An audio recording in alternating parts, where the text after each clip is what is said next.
Okay, welcome back. And today we're going to continue with Chapter 7 on Section 6. And today we're going to talk about modeling data, specifically with exponential, logarithmic, and quadratic functions. So here are the objectives for today. We're going to learn how to graph exponential functions, how to use exponential models, how to graph logarithmic functions, and how to use logarithmic models. Graphing quadratic functions and using quadratic models, and then determine an appropriate function for modeling data. Now, data represent a visual form as a set of points called a scatter plot. So this is called a scatter plot. So you plot the data on an xy coordinate plane where one axis represents one variable and the other axis represents another variable. For example, this is literacy and child mortality. So here's the percent of adult females who are literate, and this is the under 5 mortality per 1,000. Okay, and so we plot all of this data on the scatter plot, and we can see that it has a linear trend to it, a linear pattern, and it looks like it's going downward. Okay, so now the line here, this blue line, is what we call a regression line, and it's the line that best fits the data. Now there are different algorithms, different ways of calculating the best fit line, but we're going to talk about one of the most common ones, which is the least squares regression, which is what your calculator does, and that's what we're going to focus on. Let's see here. Okay, so now the definition of an exponential function is this. So the exponential function f that has a base b is defined by this equation or this equation. Because it is a function, we can write f of x is equal to the base raised to the x power. So the variable x, the independent variable x, is the exponent here. And it has a base b, which is a constant. Okay, where b is a positive constant other than 1. So it cannot be equal to 1. So b can be greater than 0, right? So b greater than 0 and b to the 1 and 1. Okay, so b is positive. I'm not sure what are they trying to say here.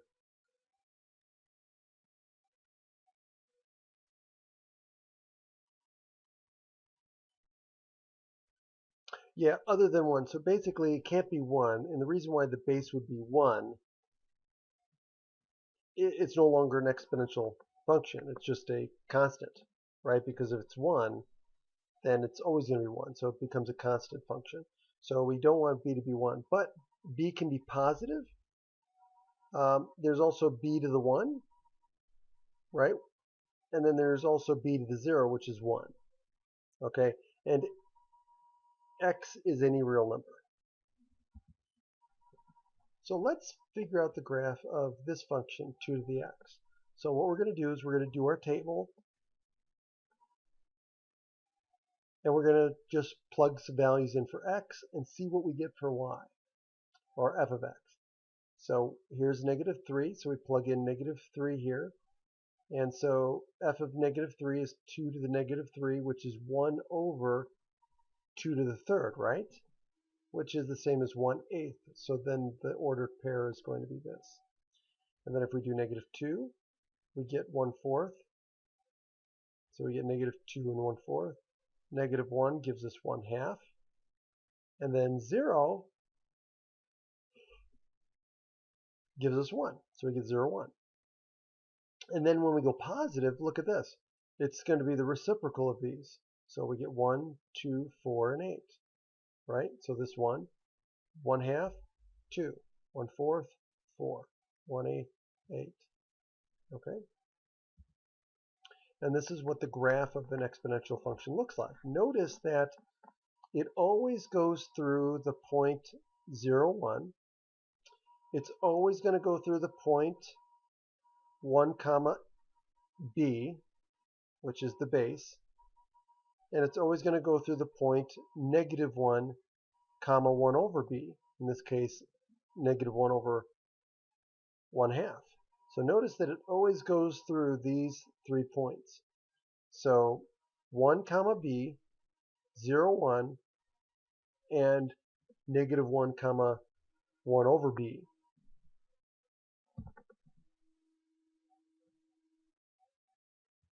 Okay, now, if we look at this graph for population, and here it says the graphs below show the world population for 7 selected years, 1950 to 2010.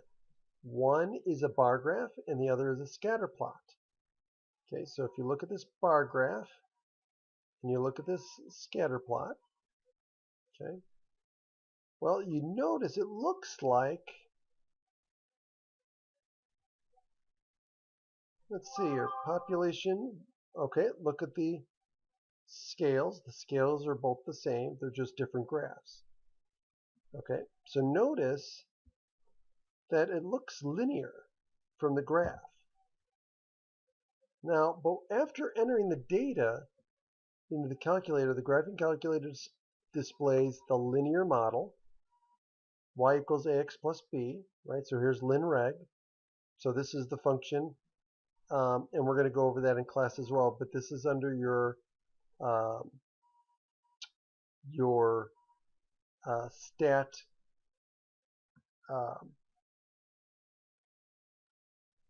calc. Okay, so you do linreg, and it's going to be give you y equals ax plus b. So here's your a, that's your slope, and here's your b, which is your intercept. Okay, and we also do the exponential model for best fit. So we do exponential regression, and so this gives us our values here. So notice that y equals a times b, so some coefficient times the base raised to the x power. Okay. Now, A says express each model in function notation with the numbers rounded to 3 decimal places. Okay, so that's what we're going to do with these. And then B, how well do the functions model the world population in 2000? Okay, and that's the second part we're going to look at. Okay, so now, using the figure from the graphing calculator, the function gives us this, right? So adding those a and b gives us this. And then g, which is the exponential, gives us this function. And then these are the two functions that are going to model world population in the billions from after 1949.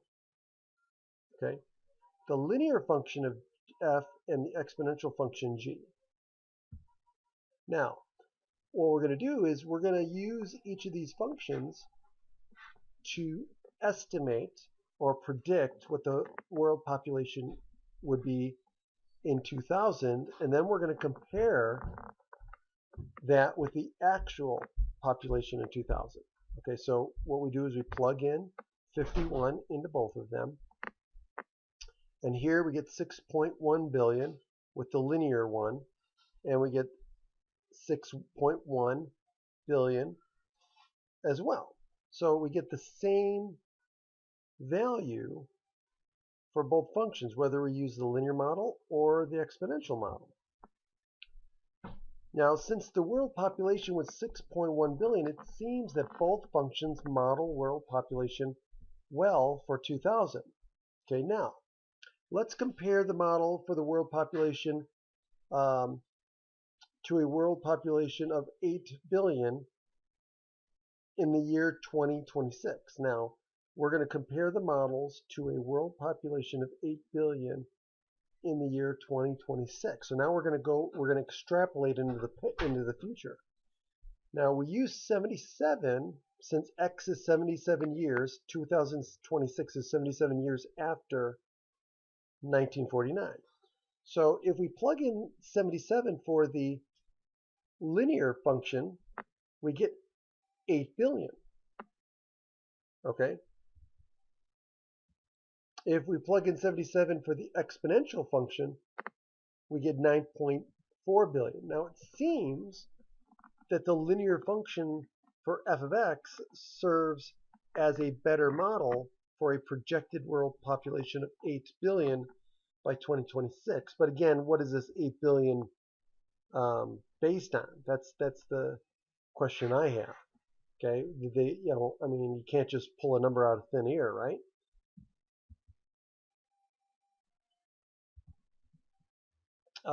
Let's see here.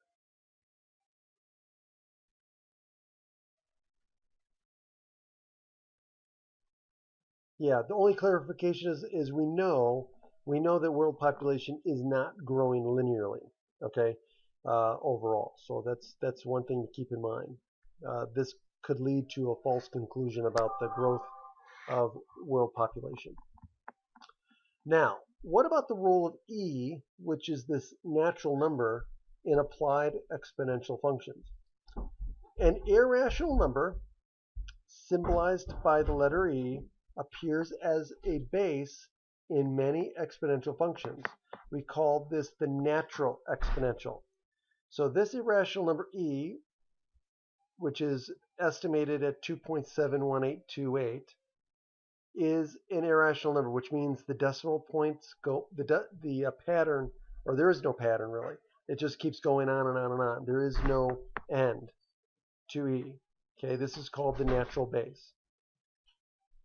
The function f of x equal e to the x is called the natural exponential function. So now let's look at this example. Medical research indicates that the risk of having a car accident increases exponentially as the concentration of alcohol in the blood increases. And the risk is modeled by this equation, this formula, R equals 6 times e to the 12.77x. Okay, where x is the blood concentration of alcohol, or the alcohol concentration in the blood, and R is the risk, okay, the probability of getting into a car accident. So that's given as a percentage. In many states, it is illegal to drive with a blood alcohol concentration at 0.08 or greater. What is the risk of a car accident with a blood alcohol of 0.08? So let's just plug in. So we're going to plug in 0.08 here and see what R turns out to be. And so with that, we calculate this and put this in our calculator, and we come out with an approximate 16.67, right? So approximately 16.7% chance of getting into an accident with a blood alcohol level of 0.08. Okay. Now, modeling logarithmic functions. Well, a logarithmic function is the inverse function of an exponential. So let's start with that. So the definition of a logarithmic function, again, we're going to, for x greater than 0, b greater than 0, and not equal to 1, y equals the log base b of x, which is equivalent to writing it as an exponential, x equals b to the y. Okay. In fact, log functions and exponential functions are inverse functions. They undo each other. Now, the function f of x equals log base b of x is the logarithmic function with base b. That's where we get the logarithmic function base b. Now, location of base and exponent in an exponential and logarithmic form. So you can always write you can always transform a logarithmic function into an exponential function and vice versa, as long as you know where the exponent and the base are located. So remember, a logarithm is an exponent. So the log of a value, the log base b of some number is the exponent. It always gives you an exponent. So what is the base? Base b is always the same. So what this says is, what is the exponent that you have to raise x to, okay, or b to in order to equal x, okay? So you have this b, so you're going to raise b to the exponent of y, and that will equal x, and that's how you get to the exponential form. B to the y equals x. So when you have y equals log base b of x, remember, this is an exponent. All logs are exponents. So you're going to raise b, the base, this is the base, right? So this is going to be the base here too. So you notice that they're always the base. But if you know this is the exponent, then you know to put it into exponential form, this is going to the base. So it's going to be b to the y power is equal to x.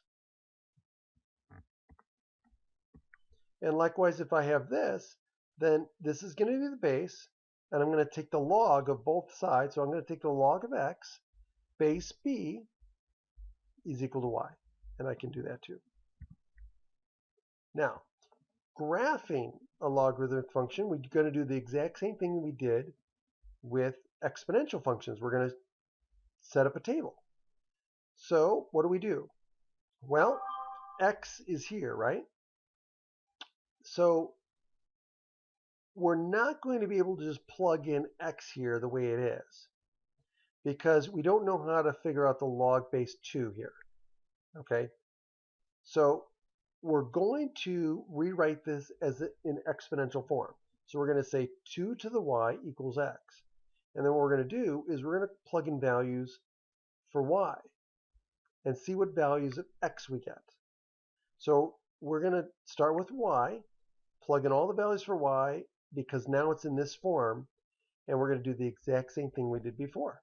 And so now we get these values, and we plot these values, and we get this graph of a logarithmic function. Now notice something here. This log function always goes through 1, 0. And will always go through what? 2, 1, and 1/2, -1. Notice these three are just switched, right? All of these are just switched from the exponential form, okay? So for logs, it's going to be a over b, -1, and then 1, 0, and then b, 1. These are the 3 points that you can always guarantee that a logarithmic function will go through. That will help you graph these. Okay, so now let's look at modeling for heat. So this is the temperature in an enclosed vehicle. And so when the outside air temperature is anywhere from 72 to 96 degrees Fahrenheit, the temperature in an enclosed vehicle climbs by 43 degrees in the first hour. The bar graph and the scatter plot are given below. So notice that you have this jump here, and then it keeps climbing. So from 19, so it jumps 19 degrees, and then it jumps up to 29, all the way up to 43 degrees. Okay? And that's within the first hour. And so notice the scatter plot. Notice it looks like it has a logarithmic curve to it. Okay? And now we can use natural log ln regression to give the natural log. And so this is the general logarithmic form. It's a plus b times the natural log of x. So you have the coefficient here, and you have an a value here. Okay? So this could be 0 or it could be something else. So the general logarithmic model is of this form, where a and b are constants, and then you have the natural log of x. Okay, where the natural log is the log base e. Okay, just like e to the x, this is the natural log, just like the natural exponent, or the natural exponential function. So A says express the model in function notation, so just like we did before with the exponential functions, with numbers rounded to one decimal place. Then we're going to use that function to find the temperature increase to the nearest degree after 50 minutes. How well does the model resemble the actual increase? Okay, so part A, we're just going to plug in our value for x. So now this is 50 minutes, right? So x represents minutes. So we're going to put in 50 for x and see what we get for the temperature increase. So we plug in 50, so we take the natural log of 50 times 13.4, and then we're going to subtract off 11.6, and we get 41 degrees. Now, since the actual temperature increase was 41 degrees, it seems that our model is pretty darn accurate. Okay? Now, the final type of function we're going to talk about is a quadratic function. Now, quadratic functions have a specific form that you can recognize, and this is one of them, right? So, or you could have f of x, but it's a times x to the x squared plus bx plus c. And that is the general form of a quadratic function or a quadratic equation. Okay? And again, a, b, and c are real numbers, any real numbers, except a cannot be equal to 0. B and c can be equal to 0, but a cannot be equal to 0. If it is equal to 0, then we no longer have a quadratic function. We have a linear function. Okay, so a cannot be equal to 0. This is the graph. So the graph of a quadratic function gives us a parabola. Okay, now the vertex of a parabola is either the lowest or the highest point on the graph. So you can always find the parabola when you're looking at the graph because it's either going to be the minimum value on the graph or the maximum value. So here's a couple of things that you want to realize. So here's our parabola. Notice that it opens upward. Okay. Notice that this line that goes right through the vertex splits it in half. So it looks like this is symmetric. So parabolas are symmetric about this line, and this line is called the axis of symmetry. And it always goes through the vertex, and in this case, the vertex is a minimum point. Okay. Notice that the parabola opens upward. Here, we have an example of a parabola that opens downward. And so in this case here, the leading coefficient is negative. Okay, so we can see by the behavior of the graph, we can glean some characteristics and some knowledge about the function. So if it opens up downward, then a is going to be negative. If it opens upward, the leading coefficient a is positive. Okay. Notice also the axis of symmetry again goes through the vertex, which is a maximum point in this example. Now, the formula for the vertex of a parabola can be gotten by this general form, the standard form of a quadratic equation. And so it's x, which is the x-coordinate of the vertex, is negative b over 2a. So you take negative times b, or negative 1 times b, and divide it by 2 times a. And then to get the y value, you plug in whatever this x value is, and you solve for y. Okay, and that will give you the point that represents the vertex. So now, how do you graph quadratic functions? Okay, so here are the steps of doing it. So you need to, first of all, determine, does the graph open upward or downward? Does the parabola open upward or downward? Okay, if it opens upward, then you know a has to be positive. So if you look at the function and a is positive, you know it opens upward. If a is negative, you know it opens downward. Then you want to determine where the vertex is. So you're going to have to find the x-coordinate, which you're going to use the formula negative b over 2a. And then you're going to find the y-coordinate by substituting in and plugging in this value of x into the equation. and then solving for y. Then what you're going to do is you're going to find any x-intercepts by replacing y or f of x with 0.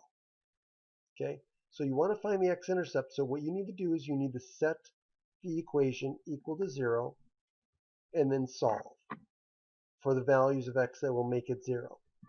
And any values of x that will make that equal to 0, make the quadratic function equal to 0, are x-intercepts. And then next, you want to find the y-intercept. And the y-intercept is really easy. You just replace x with 0, and it's always going to be the constant term c. So your y-intercept will always be whatever c is.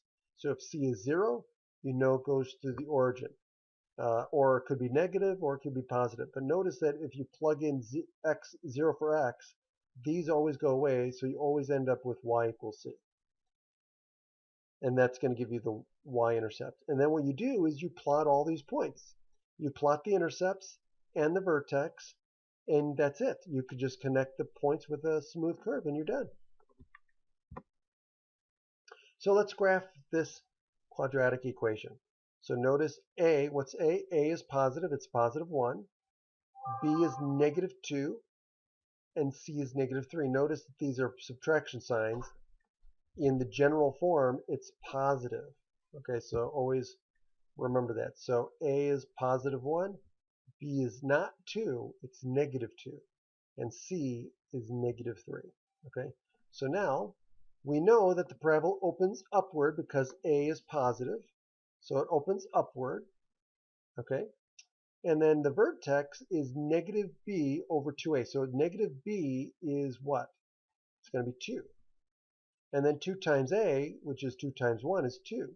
So we get 2 over 2, which is 1. So we're going to have a vertex. The x-axis is equal to the vertex. X is equal to 1. And so if x is equal to 1, then y is going to equal what? It's going to equal negative 4, as you'll see. So the vertex will be located at 1, negative 4.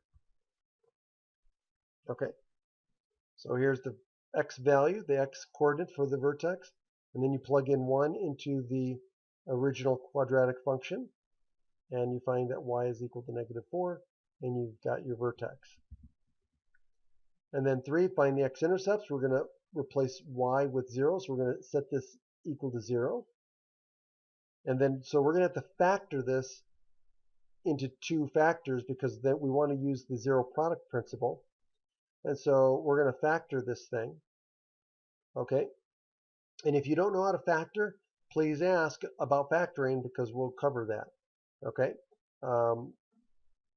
If we haven't already. Okay? But again, you want to factor this. I believe this is in the review for polynomials, but we'll see. So this is factoring. So if we factor this, we get this factor times this factor. Well, the zero product principle tells us that one of these has to be equal to 0 in order for this product to be 0, right? So either one of them or both of them. So in this case, x minus 3 is equal to 0 or x plus 1 is equal to 0 by the zero product principle. And so that means x is either equal to 3 or x is equal to 1. And so these are going to be the x-coordinates for our intercepts, our x-intercepts. So that means one x-intercept is going to be equal to what? 3, 0, and the other intercept is 1, 0. Or excuse me, negative 1. So this would be, hold on a second. Oh, this is a typo. This should be negative 1. Okay, this should be negative 1. So it's going to be 3 and negative 1, which means it's going to be 3, 0, and negative 1, 0 are our two x-intercepts. And then the y-intercept is easy. It's going to be negative 3 because all we're going to do is substitute 0 in for x, and we get y is equal to negative 3. So 0, negative 3 is the last point. So we plot all 4 of these points, and then we connect them with a nice smooth curve, and we're done. So now, how do you determine an appropriate function for modeling data? So here's what we do. So here are the data points. So we look at the scatter plot. If the scatter plot looks like it's near a line, like it has a linear pattern, then we're going to use a linear function, y equals mx plus b. If it seems to be increasing more and more rapidly, then that would be more of an exponential function. And so we're going to use one of these two forms. If it's increasing, but it's increasing at a slower rate, then that's going to give us an idea that it's a logarithmic function. And then, of course, if we get a decreasing and then it turns to increasing, so if it's going up and then, or excuse me, if it's going decreasing then increasing, so it's going down and then up, it might be a quadratic function that you might want to use. And then, of course, if it starts increasing and then goes down decreasing, then, of course, we may want to use a quadratic function as well, because it may be a parabola that's opening upward. Okay, or I mean downward. Okay, so that is, that is the end of this lecture video and this section. So again, please make sure you watch this before class, before we cover it in class, and also make sure you go through these examples on your own. Make sure you can do them on your own. If you have any questions or if you get stuck on something or you're not understanding something, please write that down with your notes. Write your questions down, and then when you come to class, we will tackle those in class together. You may send me emails. I'm perfectly fine with that. But again, the best way to learn this stuff is going to be in class. But if you send me an email, I can actually be prepared, and we can actually knock those out of the way in class first thing. So that's I'm not opposed to you guys sending me emails. So again, make sure you're doing the suggested homework. Practice, and if you get stuck, let me know or bring it to class, and we'll jump right in and get going on this stuff. So anyway, until then, have a great day. Bye-bye. Yeah. What? Yes, Brandon? That's a video game. Nope, nobody's playing video games. Why? Because I said so. Why? Why do you want to say that? You don't stop doing that. Oh, come on. You can read a book. There's lots of things you can do to pass the time. What book are you supposed to read? You read any book that you feel like reading, Brandon. We've got a whole bunch of good books down there. White Fang, there's a Call of the Wild. There's lots of books you haven't read that you could pass the time reading. They are not. I'm sorry, what? I don't think that they're good. You haven't started even reading any of them. You won't know unless you pick them up and read. This is not as interesting.